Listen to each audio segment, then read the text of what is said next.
Hello, welcome to Starting Again at 35. So I asked you for some suggestions कि मैं किस type के vlog बनाऊँ and all that बड़ तो मैं कर ही सकती हूँ. So you guys wanted to know how did I get into acting. तो मैं पहले बता दूँ ये मेरा थर्ड करियर चेंज है लाइफ का which can be scary for a lot of people क्योंकि हमें सिखाया जाता है कि एम रखो लाइफ में क्या बनना है क्या बनना है क्या बनना है. मुझे ना बनते बनते कुछ कुछ समझ में आया कि ऐसे कुछ I could never become something, you know, like I think life is all about moving forward and changing, which my life is a clear example of that कि तुम अगर पैदा हुए हो तो सिर्फ डॉक्टर बनने के लिए पैदा नहीं हुए हो. I think for me personally मेरे एक्सपीरियंसेस बहुत ही वास्ट रहे हैं. सो मैंने अपने फर्स्ट ब्लॉग में ये सब बताया था बट मैं थोड़ी अभी विस्तार से अपनी करियर की जर्नी बताती हूँ. So I shifted to Bombay when I was I think college ख़त्म करते ही मैं दिल्ली में हिंदू कॉलेज में थी. तो वो कॉलेज ख़त्म करते ही मेरी बेस्ट फ्रेंड मूव हो रही थी बॉम्बे.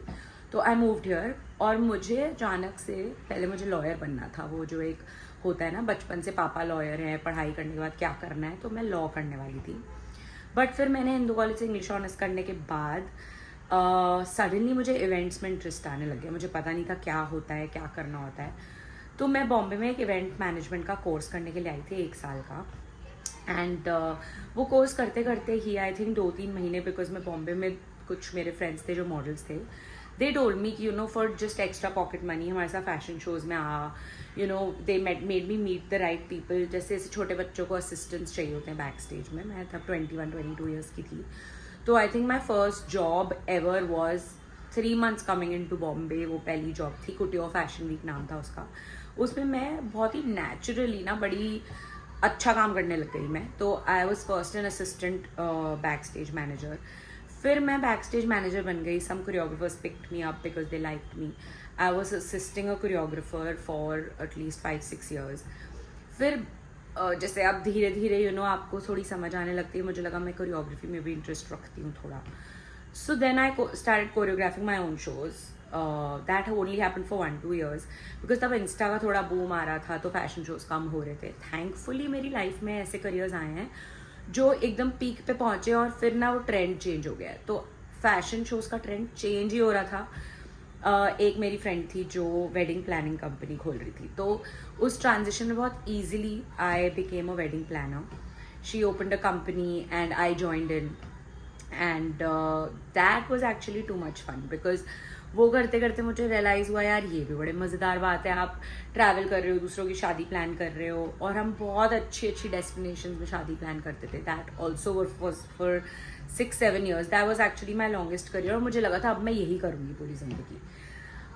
तो मतलब we did weddings in Muscat, we did weddings in Jaisalmer. वो मेरी फेवरेट जगह है. मैं अभी भी मिस करती हूँ क्योंकि हर साल हम कम से कम वहाँ पर 10 बार जाते थे. रेकी पे वहाँ का खाना इतना अच्छा था. सूर्यगढ़ एक जगह है यार जैसलमेर. फेवरेट वेडिंग डेस्टिनेशन है मेरी. तो वो एक करियर बहुत ही सॉलिड था and I really liked it. But एक हो रहा होता है ना कि आपका बहुत अच्छा कोई रिलेशनशिप होता है पर आपको लगता है कि ये बस ख़त्म हो ही गया तू बस खींच रही है. उस दौरान आ गया कोविड. अब कोविड में एक मिनट रुको. हाँ तो अब जब कोविड आया कोविड के फिर भी 2020 एंड में हमने कुछ कुछ शादियाँ करी थी. बट वो फिर again big fat Indian weddings का ट्रेंड थोड़ा सा कम हो गया क्योंकि कोविड ने ज़िंदगी में अक्ल दे दी लोगों को कि इतना पैसा खर्च मत करो जी लो. तो आई थिंक कुछ पंगे हो गए. हमको ऑफिस छोड़ना पड़ा. फिर हमको अपने कुछ लोग you know we had to let go of staff. It was becoming very tough for the company to go ahead.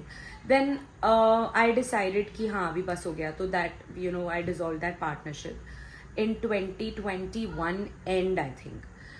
उसके बाद मतलब मैं थोड़ी देर शांति से बैठी कि पहले let me just stay क्योंकि ऐसा कुछ दिख नहीं रहा था नेक्स्ट मुझे क्या करना है. फिर 1-2 महीने बाद मुझे लगा चलो मैं डेकोर करने लग गई थी towards the end of you know being a wedding planner. तो मैंने एक कंपनी खोली नंदिता भारद्वाज डिज़ाइंस. उसका इंस्टा पेज खोला. 1-2 इवेंट्स मिले. बहुत ट्राई करा मैंने टू बी ऑनेस्ट. मैं अपनी मैं झूठ क्यों बोलूँ but I tried a lot to get work under that brand name but I could only get a few birthday parties और ऐसे मन भी नहीं कर रहा था कि मैं जाके अपने कंपनी को बेचूँ यू नो. तो आई वाज लाइक भाड़ में जाओ. तो मैंने ज़्यादा मेहनत नहीं करी उस यू नो पेज के लिए और वो करियर के लिए क्योंकि वो ख़त्म हो चुका था. मुझे कुछ और करना था जो मुझे समझ नहीं आ रहा था. देन कुछ महीने ऐसे ही बीते, I was digging up my savings, then I was like अब क्या करूँ भाई। तो बचपन से I was always an entertainer, and एक कुछ चीज़ें होती हैं, specially when you are a big child, आपको बचपन से आप ऐसे दिख रहे होते हो, क्योंकि दुनिया ऐसे हीरो हीरोइन का एक चेहरा बना देती है कि ये हीरो मटेरियल है, ये हीरोइन मटेरियल है, बाकी तुम सब जनता हो। तो हम यार जनता फेस थे, ऊपर से हम थे मोटे। तो एक्टर बनने का ऐसा कोई सपना अगर आया भी तो हम अपने अंदर ही दबा देते थे। आई थिंक वही हुआ था मेरे साथ, मुझे पता ही नहीं था कि I wanted to become an actor. So जब जिंदगी ने मुझे कोई राय नहीं, कोई रास्ता नहीं छोड़ा मेरे लिए, तो फिर मैंने ये एक्टिंग वर्कशॉप कर ली। ऐसे ही करी थी वो भी 2021 के एंड में। उसके बाद मैंने 1-2 एड्स करी हैं, जो मैंने अपने व्लॉगिंग जब स्टार्ट करी थी वो मेरी फर्स्ट एड थी। फिर से यार ये हो गया कि ये थोड़ी ना एक्टर बन जाऊंगी, क्योंकि मेहनत है, और मेहनत के साथ साथ ये ऐसा प्रोफेशन है जहाँ आप किसी को बताते हो आप एक्टर हो, तो या तो लोग बोलते हैं ओ वाह, या तो बोलते हैं तू एक्टर बनेगी अब 36 ईयर्स में। तो इसलिए आप बोल नहीं पाते हो, क्योंकि लोगों की राय आपके दिमाग के और आपके रास्तों के बीच में आ सकती है। हम भगवान नहीं है, तो इसीलिए मैं और ढूंढने लग गई चीज़ें। अभी भी currently I am managing some social media pages on the side, because घर भी चलाना है, मैं अपने माँ बाप के साथ रहती नहीं हूँ। तो I do that little bit just to earn money and keep my self busy. But I am now, I can say that I am an actor, because जो मैं वर्कशॉप्स कर रही हूँ और हर वीक मैं एक सीन प्रिपेयर करती हूँ। आई डोंट नो, मेरे डाउट्स थोड़े से क्लियर से होते जा रहे हैं कि अगर ये करना है तो अपने डाउट्स हटाने पड़ेंगे, and I don't think I am that bad. I just need more work and I know you know how to do that, and good luck कर दो मुझे। तो ये थी, इस ऐसे बनी हूँ मैं एक्टर, ठीक है। अब तुम मेरे लिए प्रे कर लो कि मुझे बहुत जल्दी कोई एक्टिंग रोल भी मिल जाए तो तब तक मैं I will do my best, I am practising till then. And yeah, that's how I started, this career. And keep watching, give more ideas, and bye bye. Like, share, subscribe.